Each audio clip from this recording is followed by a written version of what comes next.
सर्वकार्येषु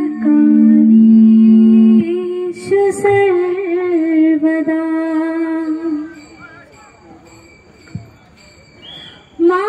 नमस्ते शारदे देवी वीणा पुस्तकधारिणी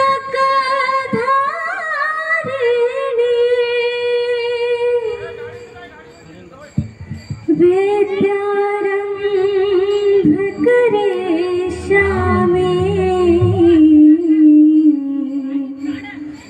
प्रसन्ना भवतु सर्वदा।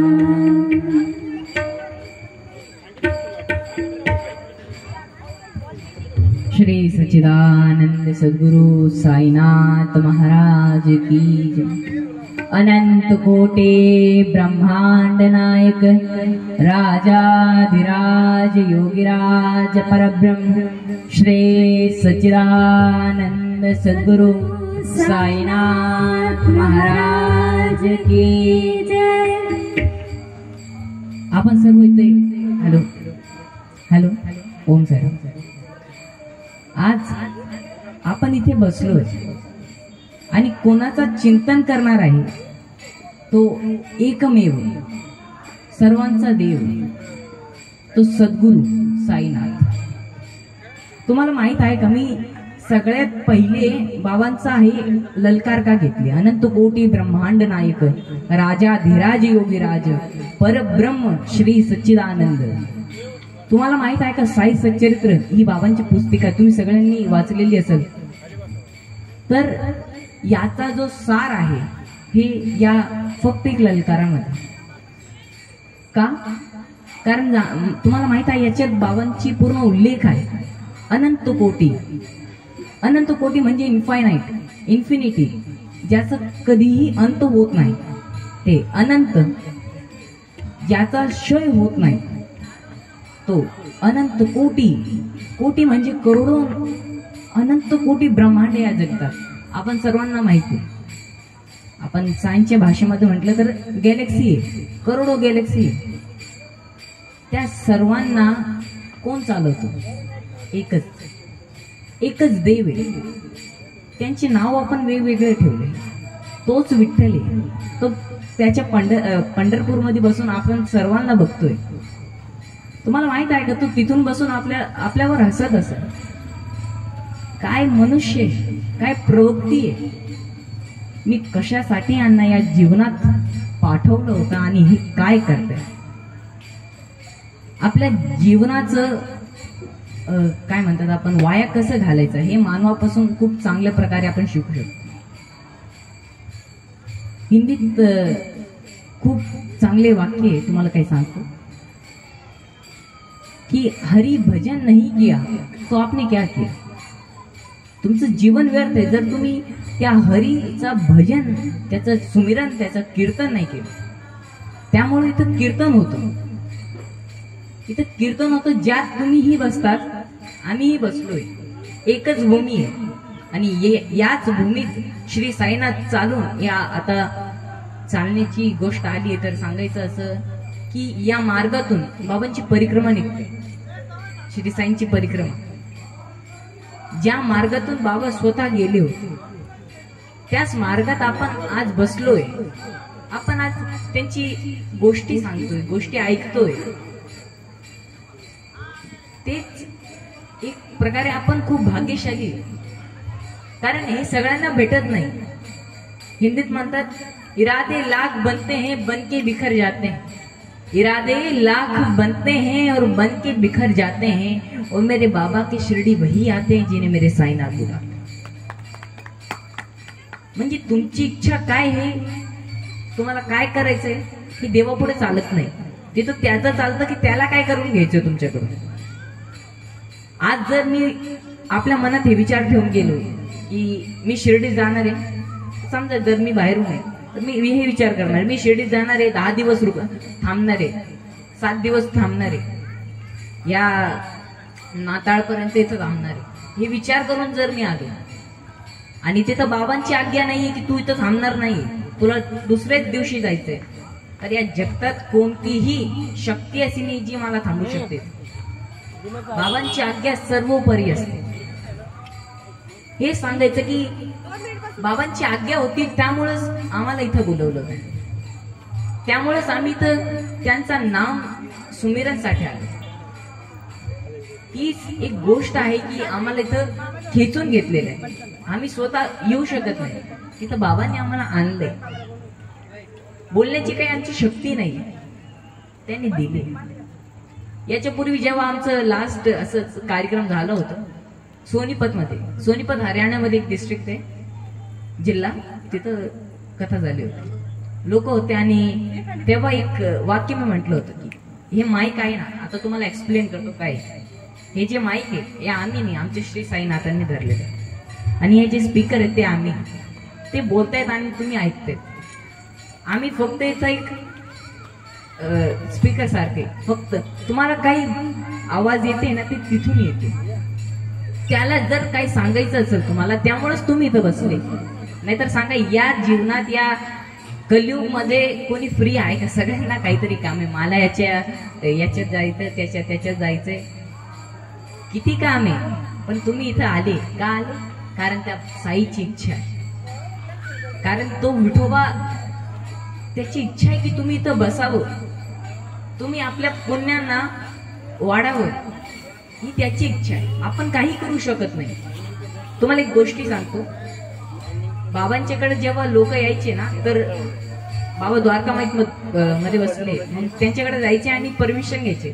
बाबा मी आलोय, मग कधी जायचं, कसं जायचं, ते सगळं काही कोण सांगणार? बाबा आपल्याला काही नाही, आपल्याला बोलवलं त्यांनी, पाठवणारे द्यायचे. तर एकदा असंच विचार करून एक व्यक्ती आला आणि त्यांनी म्हटलं की मी एक सप्ताह इथं थांबणार आहे, म्हणजे पूर्ण एक वीक शिर्डीत जाऊन बाबांना सांगितलं मी एक सप्ताह इथं थांबणार आहे. बाबा म्हटले लगेच निघ, आत्ता थांबू नका एक क्षणाला. सॉरी नाही, बाबाने म्हटलं एक क्षणासाठी पण कुठं जायची गरज नाही, इथंच थांब. सप्ताह त्याला इथं थांबवलं, कारण काय होतं, त्याला शहरात जायचं होतं आणि तिथं त्याचं मामलतदार होतं, म्हणजे काही केस चालू होतं, त्याला तिथं जायचं होतं कोर्टमध्ये. बाबाने इथं 7 दिवस थांबवलं. जेव्हा तो तिथं गेला 8व्या दिवशी, त्याला त्या दिवशी माहित झालं की 7 दिवसापासून जज जो होता तोही बिमार होता, तोही आजारी होता. म्हणजे जर बाबा तुम्हाला थांबवताय, इथं बोलवताय, तर काही विशेष कारण असेल ना. बाबा उगाच काही करत नाही, ते त्यांनी सगळं काही नियोजित केलेलं आहे. त्यांनी विचार विमर्श केलाय त्याच्यावर, मग तुम्हाला इथं बोलवलंय. आणि हे पण आहे, इरादे लाख बनते हैं, बनके बिखर जाते, सत्संग में भी वही आते जिन्हें मेरे साई बुलाते. तुम्ही इथे जर आले ना, ते पण बाबांची इच्छा आहे. आणि खूप आणि आम्ही विठ्ठलाची बोलतोय, त्याची गोष्टी सांगतोय. तर जी त्या विठ्ठलाच्या स्पर्शाने पावन झाली ती वीट. बघा इथं हे गाणं का घेतायत, म्हणजे सॉरी हे भजन अभंग का घेताय? विठ्ठलाच्या पायी वीट झाली भाग्यवंत. का? कारण ती वीट किती भाग्यवंत असेल बघा. ती घराच्या बाहेर ठेवलेली होती, आपल्या माता पिताची सेवा करत होत. देवाला उभा राहायला सांगितलं की तू उभा राह, मी येतोय. सगळ्यात पहिले काय? माता पिता, त्यांच्या चरणी स्वर्ग असतं. त्यामुळे या कार्यक्रमाला तुम्ही आले, सगळं काही आजीमुळे होतंय. खरं सांगू, आमची आजी सारखीच आहे, यांच्यामुळे तुम्ही इथं येताय. आणि हे माध्यम आहे तुम्हाला श्री साईंचे नावाचं एक कीर्तन करायला, हे माध्यम आहे तुम्हाला. यांची इच्छा होती की तुम्ही सगळ्यांना देवाचं नाव घ्यायला भेटो, त्यामुळे तुम्ही इथं पर्यंत आहे. काय म्हणतात? विठ्ठलाच्या पायी विठ झाली भाग्यवंत. अरे आपण दर्शन करायला जातो, आपल्याला 10 फूट पासून चला चला चला पुढे चला पुढे चला करून बाहेर काढून द्या. आणि ती वीट किती भाग्यशाली असेल, किती वर्षापासून ती बाहेर पडलेली असेल. पण देव बघा किती दयाळू असतो, आपल्या भक्तासाठी तो वीट वरती पण उभा राहू शकतो. त्याला विशेष जागेची आवश्यकता नाही. तो काय म्हणतो, मला तुमच्या हृदयात, तुमच्या अंतरंगात मला जागा पाहिजे. तुमच्या घरात तर तुम्ही ते दिखावा करणारे, नाटक करणारे, तिथं काहीही झालं तुम्ही जागा देऊ शकत नाही, पण जेव्हा तुमच्या मनात तो शिरतो, तुमच्या मनात तो येतो, मग तो त्याला कोणीही काढू शकत नाही. तुमचं जीवन बदलून जातं. तुम्हाला काही माझे स्वतःचे अनुभव सांगणार आहे, पण पहिले आपण अभंग जो आहे विठ्ठलाच्या पायी विठ्ठल याला घेऊ. आणि माझी विनंती पण आहे, जे तिथं आहे बसलेले ते इथे येऊन बसू शकतात.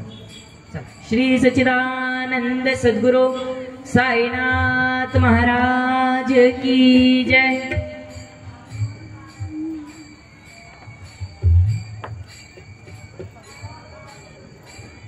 विठ्ठलाच्या पायी विठ झाली भाग्यवंत.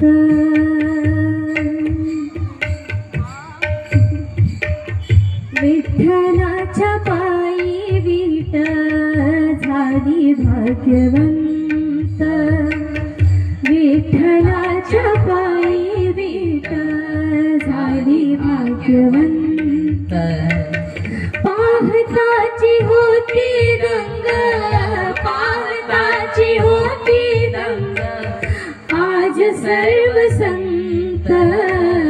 विठ्ठलाच्या पायी विठ झाली भाग्यवंत. विठ्ठलाच्या पायी विठ झाली भाग्यवंत. विठ्ठलाच्या पायी विठ, विठ्ठलाच्या पायी विठ झाली भाग्यवंत. विठ्ठलाच्या पायी विठ झाली भाग्यवंत. विठ्ठलाच्या पायी विठ झाली भाग्यवंत. भजनकार बोलतो की विठ्ठलाच्या पायी विठ झाली भाग्यवंत और पाहताची होती दंग. जेव्हा मी पहिल्यांदा विठ्ठलाचं नाव ऐकलं तेव्हा मला वाटलं की असं कसं देव, असा कसा नारायण की जो एक वीट वरती उभा आहे. आणि जेव्हा मी पंढरपूरला गेले आणि श्री विठ्ठलची मूर्ती पाहिली तेव्हा कळालं की देव किती दयाळू, किती कृपाळू. फक्त भक्तांसाठी तो दारात उभा राहतो. फक्त दारात उभा नाही आहे, तो एक विटेवरती उभा आहे. जसं पनिशमेंट दिलेली आहे त्यांना, एक भक्तासाठी त्यांनी पनिशमेंट तक स्वीकारली. आणि असं असतं ना की देवाला लाज येते. अगर उन्हें शर्म आती तो सोचिए जरा कि ये पूरे संसार के सामने वो इस पत्थर के ऊपर खड़े हुए हैं, जैसे कि उन्हें पनिशमेंट दी गई है, लेकिन असली में उन्हें पनिशमेंट नहीं, वो भक्त के लिए खड़े हैं, लेकिन उन्होंने ये पनिशमेंट स्वीकार की. और ऐसा होता तो वो चुपके से थोड़ी देर खड़े रहते और चले जाते भक्त को दर्शन देकर. पर भक्त ने मांग क्या रखी थी कि प्रभु मेरा जीवन तो आपने धन्य किया है, लेकिन यहाँ आने वाले सभी लोगों का जीवन धन्य हो, इसलिए प्रभु आपको इधर बीटे बरते उभा रहना पड़ेगा, इधर बीट के ऊपर खड़े रहना पड़ेगा. और वो प्रभु इतने दयालु कि दिखाने के लिए कि देख लो मैं भक्त के लिए कितना कर सकता हूँ, वो वैसे ही वीट के ऊपर वहां खड़े हैं और हम सभी को दर्शन दे रहे हैं. पाहताची होती दंग, पाहताची होती दंग, आज सर्व संत. विठ्ठलाच्या पायी विठ झाली भाग्यवंत. विठ्ठलाच्या पायी विठ झाली भाग्यवंत.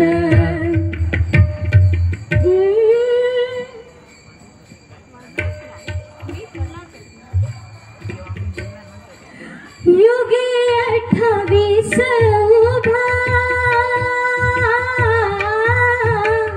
युगे 28 उभा, विठू विठवारी.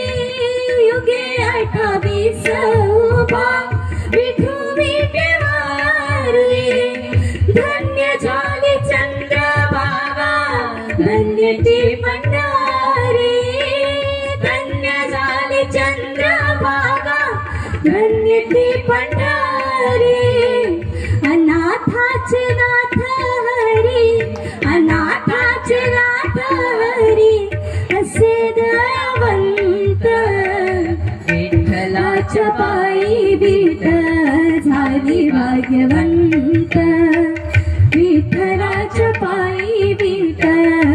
झाली भाग्यवंत विठ्ठलाच्या पायी विठ झाली भाग्यवंत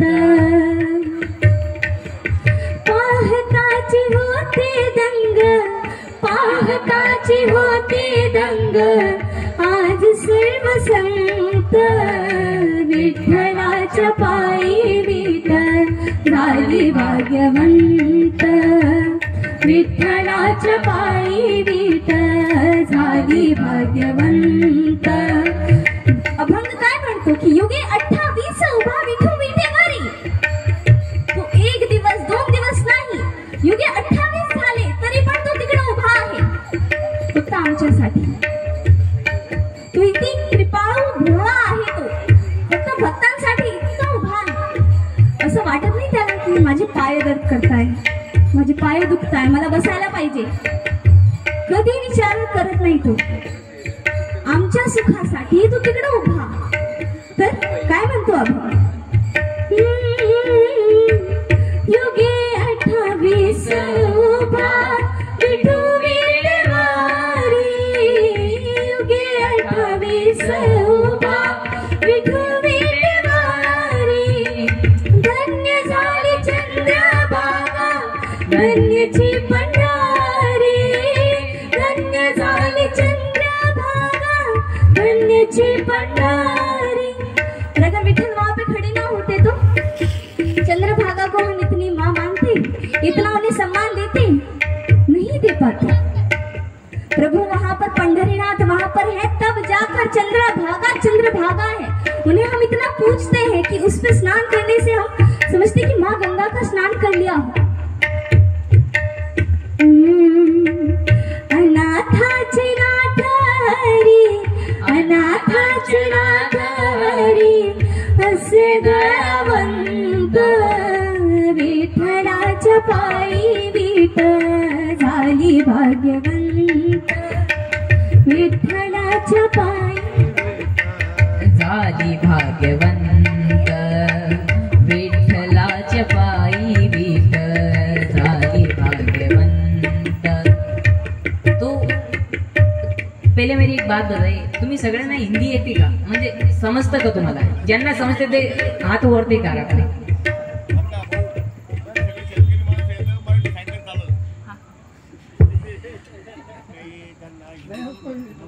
तर मला वाटलं की जर तुम्हाला हिंदी समजत तर आम्ही हिंदीत बोलू कारण इससे पहले हमने जहां भी साई कथा करे साई कथा जो है सत्संग है ये हमने हिंदी में प्रभावित लोगों को ज्यादा अच्छा लगा क्योंकि हम अच्छे से समझा पाते हैं और इतना तो आप सभी को हिंदी आता ही होगा आप समझ सकते हैं तो जब आप ये भजन की पहली लाइन सुनेंगे पहली वड़ी है कि 28 युग हो गए 28 इतने युगों से देखिए एक युग जो रहता है ना इसमें इंसान को निकालना बहुत मुश्किल है इंसान की आयु 100 वर्ष की नहीं होती युग तो कितने 5000 वर्ष से ऊपर का है कैसे भगवान अपने भक्त के लिए मरने मिटने को तैयार रहता है वो आप भगवान से सीखो आप जानते हो भगवान जब कृपा करने आता है ना तो वो अपनी झोली खाली कर देता है कि इतना दिया मेरे साईं ने मुझको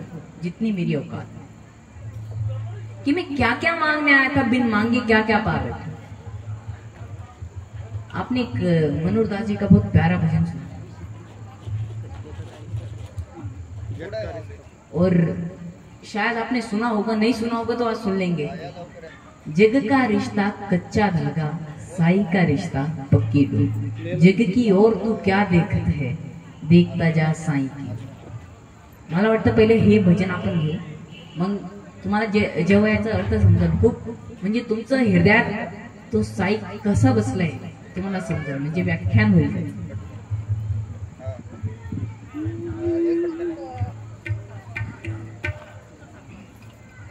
जग का रिश्ता कच्चा धागा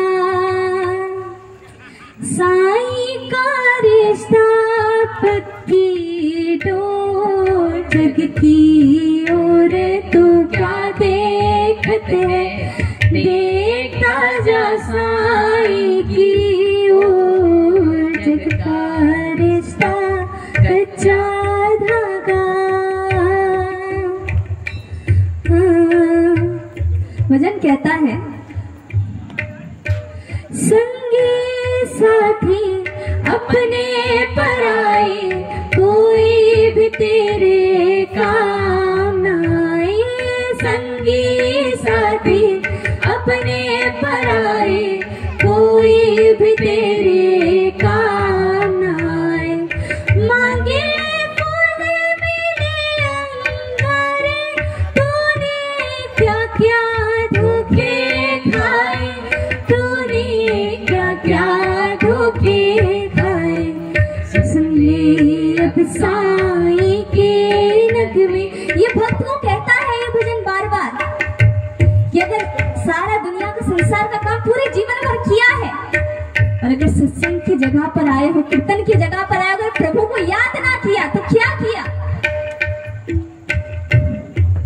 सुन ले अब साईं के नगमे, बहुत सोना दुनिया का शोर। जग का रिश्ता कच्चा धागा, साईं का रिश्ता पक्की डोर। जग की ओर तू क्या देखत है, देखता जा साईं की ओर। जग का रिश्ता कच्चा धागा।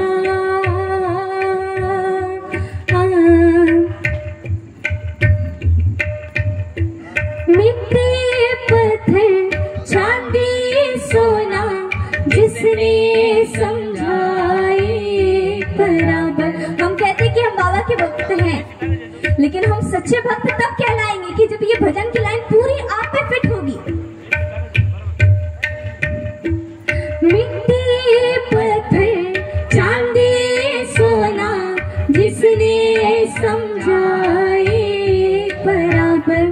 वो भी है केवल असली योगी, छोड़ दे जो माया का चक्कर, छोड़ दे जो माया का चक्कर। और लगता है कि ये सारी जो चीजें हैं मैं बहुत कठिन है मेरे लिए करना। और जब अपने आप को दुर्बल समझो उस समय सिर्फ प्रभु से ये कहना, मांग ले वो साईं से शक्ति, जो समझे खुद को कमजोर। जग का रिश्ता कच्चा धागा, साईं का रिश्ता पक्की डोर। जग की ओर तू क्या देखते है, देखता जा साईं की ओर। जग का रिश्ता कच्चा धागा। तो जैसे कि कह रहे कि जग का रिश्ता कच्चा धागा। धागे के जानते हैं दो प्रकार होते हैं, एक बहुत पक्का रहता है, मजबूत रहता है, और एक बहुत ही कच्चा रहता है। आपने हल्की सी भी उसमें तान, हल्का सा भी उसे खींचा तो टूट सकता है। जगह का रिश्ता ऐसा है। जगह का रिश्ता जानते क्या है, जिसे हम अपना एक तरह से परिवार कह लें या फिर अपने रिश्तेदार कहते हैं। रिश्तेदार हो गए। रिश्तेदार कब आएंगे आपके पास, जब अच्छा भव्य कोई शादी वगैरह है, या फिर इंसान जिंदा नहीं, ये दो टाइम जरूर आएंगे। और इसके बाद आप पे मुश्किल आ रही है तो कौन आता है, कोई। आप कभी तकलीफ में फंसते हो तो कौन आता है, कोई नहीं। तब एक ही सहारा है कि मेरा कोई ना सहारा भी नहीं तेरे, श्री साईंनाथ शिरडी के मेरे। सारे साथ छूट जाते तब जाके बाबा अपने साथ कि संगी साथी अपने पराए, कोई भी तेरे काम ना आए। आपके काम मालूम है कोई भी नहीं आने वाला। कभी चाहिए ना तो आप कभी भी रैंडमली कभी भी किसी को भी कॉल करो, एकदम थर्ड वार्ड से कॉल करो, एकदम पूछो, कॉल लगा दे, अरे मला 10,000 रुपयाची खूप गरज आहे, जरा पेटीएम करतो, काय वाटतं, काय करणार? लगेच नाही करणार, तो म्हणतो थांब मी जरा विचार करतो। हेच तुम्ही बाबांच्या करता, आणि ते असं आपले हातांना उघडून बसले, या तुम्हाला काय मदत पाहिजे मी द्यायला, पण तुम्ही माझ्या प्रति समर्पित, आप मेरे लिए समर्पित हो जाओ, मैं आपके लिए हो जाऊंगा। जर तुम्ही कुठं दुकानात जातात तर मला सांगा, पहिले पैसे देतात त्यानंतर वस्तू घेतात, नाहीतर असं नाही का फक्त तुम्ही वस्तू घेतली पैसे दिलेच नाही, चालतं कसं? कोणती दुकान आहे मलाही सांगा जरा, कोणती दुकान नसेल हे समजा. जर तुम्ही बाबांच्याकडे काही मागायला जातायत की बाबा हे पाहिजे, हे पाहिजे, मुलं पाहिजे, धन पाहिजे, घर पाहिजे, मग त्यालाही काही द्यावं लागणार. आणि हे कागदाचे जे तुकडे आहे ना ते त्यांना चालत नाही. जे आपण कागदाचे तुकडे देतो ना 100, 10, 20 रुपयाचे, ते त्यांना चालत नाही. त्यांना माहिती काय चालतं? तुमची भावना, तुमची श्रद्धा. काय म्हणतात ते त्यांचं पूर्ण जीवन का लावतात हे शिकवण्यासाठी की श्रद्धा आणि सबुरी तुमच्या ध्यानात घ्या, तुम्हाला देव समजेल. काय देवाला समजायला फक्त काय पाहिजे? तुमची निष्ठा असली पाहिजे देवाच्या प्रती, श्रद्धा असली पाहिजे देवाच्या प्रती. जर तुमची श्रद्धा नाहीये, जर मला हेच सांगा, जर आत्ताच देव आला आणि खरं सांगा, जर त्याने म्हटलं मला तुझा जीव पाहिजे, तुम्ही देऊ शकता? तुम्ही म्हणता नाही, मला पहिले माझ्या परिवाराशी बोलावं लागणार आहे, कारण मी हे तर त्यांना दिलंय.